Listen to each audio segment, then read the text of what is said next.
Avant que l'histoire ne commence, j'ai une surprise pour toi. Si tu es nouveau ici, abonne-toi maintenant et regarde cette vidéo jusqu'à la fin. À la fin, écris en commentaire le mot « surprise », suivi du titre ou de l'idée d'une histoire que tu aimerais voir sur cette chaîne. Je créerai une histoire spécialement pour toi, avec une dédicace à ton nom. Maintenant, installe-toi. L'histoire commence. Dans un petit village niché au cœur de la savane béninoise, vivait une femme nommée Aïssatou.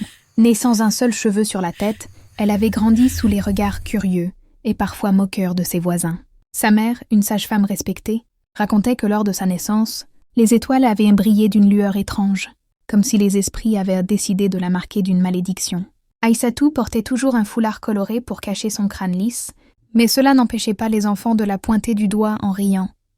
La chauve-souris, la chauve-souris. À l'âge adulte, Aïssatou travaillait dur au champ, cueillant le manioc et le maïs sous un soleil impitoyable.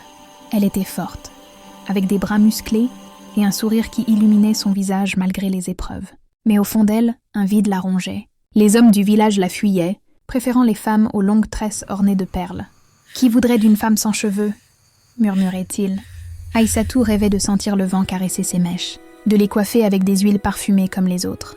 Elle priait les ancêtres chaque soir, mais ses supplications restaient sans réponse. Un jour, lors d'une fête du village, une vieille conteuse nommée Mama Kossi raconta l'histoire d'une sirène qui hantait les eaux du fleuve Mono. Cette créature mythique, mi-femme, mi-poisson, accordait des souhaits aux âmes désespérées, mais toujours à un prix élevé.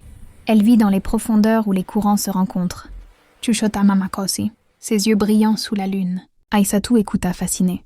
Pour la première fois, une étincelle d'espoir s'alluma en elle. Peut-être que cette sirène pourrait lui donner ce qu'elle désirait tant. Les jours suivants, Aïssatou ne pensa qu'à cela. Elle interrogea les anciens, qui la mirent en garde. Les pactes avec les esprits aquatiques sont dangereux. Ils te donnent, mais ils prennent plus. Pourtant, son désir était plus fort que la peur. Elle prépara un sac avec des offrandes, des perles, du sel et un collier de sa mère. Au crépuscule, elle quitta le village en secret, marchant vers le fleuve, le cœur battant. Les grillons chantaient une mélodie funèbre, comme pour l'avertir. Mais Aïssatou avançait, déterminée à changer son destin. Le chemin était long et périlleux. Elle traversa des forêts denses, où les singes hurlaient, et des marécages, où les moustiques dansaient en nuée. Enfin, elle atteignit les berges du Mono, où l'eau miroitait sous les étoiles. Elle s'assit sur un rocher, trempa ses pieds dans l'eau fraîche, et appela la sirène d'une voix tremblante. « Ô esprit des eaux, entends mon appel !» Rien ne se passa d'abord. Puis, des bulles remontèrent à la surface, et une forme sombre émergea lentement. La sirène apparut comme un mirage dans la nuit. Son corps supérieur était celui d'une femme d'une beauté envoûtante, avec une peau d'ébène luisante et des yeux verts comme les algues des profondeurs. Sa queue écailleuse fouettait l'eau avec grâce, créant des vaguelettes qui venaient lécher les pieds d'Aïssatou. « Que veux-tu, fille de la terre ?» demanda la sirène d'une voix mélodieuse, comme un chant porté par le vent. Aïssatou, tremblante, raconta son histoire. Sa naissance sans cheveux, les moqueries, la solitude. « Je veux des cheveux longs et abondants, pour être comme les autres femmes. » La sirène l'écouta en silence. Un sourire énigmatique aux lèvres. « Les cheveux sont un don précieux, » répondit-elle. « Ils symbolisent la vie, la force. Mais rien n'est gratuit dans mon royaume. » Aïssatou sortit ses offrandes. Les jetant dans l'eau, la sirène les ignora. Ce n'est pas assez. Pour un tel miracle, il faut un pacte. Tu auras des cheveux magnifiques, plus beaux que ceux de toutes les femmes d'Afrique. Mais souviens-toi, les eaux donnent et reprennent. Aïssatou hésita, sentant un frisson glacé la parcourir. Les avertissements des anciens résonnaient dans sa tête. Mais l'image de sa vie changée l'emporta. « J'accepte », dit-elle fermement. La sirène rit doucement, un son qui fit vibrer l'air. Elle tendit une main palmée et toucha le crâne d'Aïssatou. Une chaleur intense se répandit, comme si des racines poussaient sous sa peau. Des mèches noires et soyeuses surgirent, cascadant jusqu'à ses épaules, puis sa taille. Aïssatou toucha ses cheveux, émerveillée.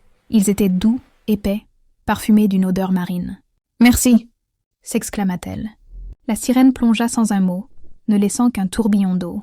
Aïssatou rentra au village au lever du soleil, ses cheveux flottant au vent. Les villageois la regardèrent avec stupeur. « C'est un miracle !» crièrent-ils.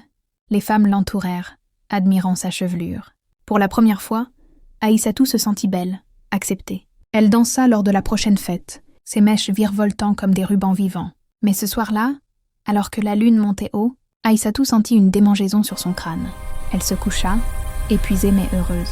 Dans son sommeil, un sifflement étrange la réveilla. Elle porta la main à sa tête et hurla. Chaque mèche s'était transformée en un serpent noir et luisant. Des dizaines de reptiles grouillaient sur son crâne, leurs yeux jaunes fixés sur elle. Paniquée, elle essaya de les arracher. Mais ils mordirent ses doigts, injectant un venin qui la fit somnoler. Au matin, les serpents redevinrent cheveux. Aïssatou se réveilla croyant à un cauchemar.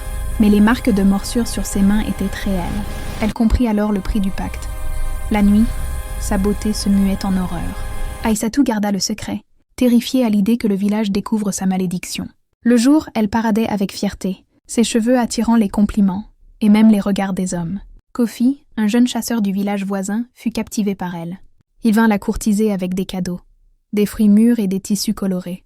« Tes cheveux sont comme les cascades du fleuve », lui dit-il. Aïssatou rougit, sentant pour la première fois l'amour naître en elle. Mais les nuits étaient un tourment. Dès que le soleil se couchait, les mèches se tordaient, se durcissaient, et des écailles apparaissaient. Les serpents sifflaient en chœur, leur langue fourchue goûtant l'air. Ils rampèrent sur son oreiller, explorant la hutte. Aïssatou barricadait sa porte, dormant peu, craignant qu'il ne s'échappe et n'attaque quelqu'un. Une nuit, un serpent mordit un rat qui rôdait. Le rongeur mourut instantanément, convulsé. Elle tenta de couper les cheveux, mais ils repoussaient aussitôt, plus longs et plus nombreux. Des remèdes traditionnels, huile d'herbe, incantations, ne firent rien. Mama Kossi, la conteuse, la vit un jour pâle et épuisée. « Qu'as-tu fait, enfant ?» demanda-t-elle. Aïssatou avoua tout. La vieille femme secoua la tête. « Les sirènes sont rusées. Leur pacte lie ton âme. Pour le briser, il faut retourner au fleuve et offrir quelque chose de plus précieux que ce que tu as reçu. » Aïssatou réfléchit. Qu'avait-elle de plus précieux? Son amour naissant pour Kofi, peut-être. Mais elle n'était pas prête à renoncer. Au contraire, elle décida de cacher sa malédiction plus soigneusement. Elle noua ses cheveux en un turban serré la nuit, espérant contenir les serpents. Cela fonctionna un temps. Ils se tortillaient sous le tissu, mais restaient prisonniers. Le village prospérait, et Aïssatou devint une figure admirée. Elle aidait aux récoltes, tissait des paniers, et son rire résonnait lors des rassemblements. Kofi lui proposa le mariage. « Avec toi, je veux fonder une famille, dit-il. » Aïssatou accepta, le cœur gonflé de joie. Mais la peur la rongeait. Comment partager sa couche avec un homme quand sa tête devenait un nid de vipères? La cérémonie approchait. Aïssatou priait pour un miracle. Une nuit, les serpents semblèrent plus agités, sifflant des mots incompréhensibles, comme un avertissement. Elle comprit que la sirène n'avait pas fini avec elle. Le pacte n'était pas seulement une malédiction physique. Il touchait son esprit, la rendant paranoïaque, isolée. Le avec Kofi fut une fête mariage somptueuse. Le village entier dansa au son des tam-tams, sous des guirlandes de fleurs. Aïssatou, parée de bijoux et de ses cheveux cascadants, rayonnait, mais au fond d'elle, l'angoisse montait. Comment survivre à la nuit de noces? Elle avait préparé une potion somnifère pour Kofi, prétextant une tradition pour le faire dormir profondément. La nuit venue, dans leur hutte nuptiale, Kofi s'endormit vite. Aïssatou attendit, le cœur battant. Dès minuit, les cheveux se transformèrent. Les serpents émergèrent, leur corps froid glissant sur ses épaules. Elle les repoussa dans le turban, mais l'un d'eux s'échappa, rampant vers Kofi. Paniquée, elle l'attrapa juste à temps, sentant ses crocs effleurer sa peau. Le venir la fit tituber, mais elle tint bon. Les nuits suivantes furent pires. Kofi remarqua son épuisement. « Pourquoi ne dors-tu pas avec moi ?» demanda-t-il. Aïssatou inventa des excuses, des migraines, des rêves agités. Leur amour se fissura peu à peu. Elle tomba enceinte, ce qui ajouta à son tourment. Comment élever un enfant avec cette malédiction? Les serpents semblaient sentir la vie en elle. Ils sifflaient plus fort, comme jaloux. Un soir, lors d'une tempête, un serpent mordit Aïssatou profondément. Elle hallucina, voyant la sirène dans ses rêves. Le pacte est éternel. Tes cheveux sont miens. Réveillée en sueur, elle décida d'agir. Elle confia son secret à Mama Kossi, qui l'accompagna au fleuve. « Offre ton premier-né », suggéra la vieille. Mais Aïssatou refusa horrifiée. Au bord de l'eau, elle appela la sirène. La créature émergea, moqueuse. « Déjà regrettes-tu » Aïssatou supplia. « Prends mes cheveux. Rends-moi comme avant. » La sirène rit. « Trop tard.